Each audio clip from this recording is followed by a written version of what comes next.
ઓરાગઢ ગામે મોમાયમાં કઈ રીતે આવ્યા? મિત્રો, આ વાત છે ઘણા બધા વર્ષો પહેલાની. કહેવાય છે કે મોમાયમાં સમસ્ત જાડેજા કુળના કુળદેવી કહેવાય છે. એ સમયમાં જાડેજા કુળના રાજવીઓ સૌરાષ્ટ્રના રજવાડા ઉપર રાજ કરતા હતા અને તેના કુળદેવી મોમાયમાં હતા. જાડેજાઓ હંમેશા માતાજીની ભક્તિ કરતા અને માતાજી પણ સદૈવ તેમની માટે કૃપા દ્રષ્ટિ રાખતા હતા. માતાજી તેમની દરેક કામમાં સાથે રહેતા અને વેણે વાતો કરતા. રજવાડા ઉપર કોઈ પણ આફત આવવાની હોય તો મોમાયમાં તેમને પહેલેથી જ કહી દેતા અને તેમની મદદ કરતા. આ રીતે મોમાયમાની કૃપાથી તેમના રાજ્યમાં બધા જ સુખી હતા અને તેમની કીર્તિ પણ ચારે બાજુ ફેલાતી હતી.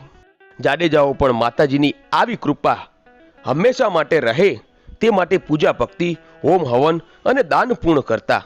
આથી માતાજી સદૈવને માટે પ્રસન્ન રહેતા. આમને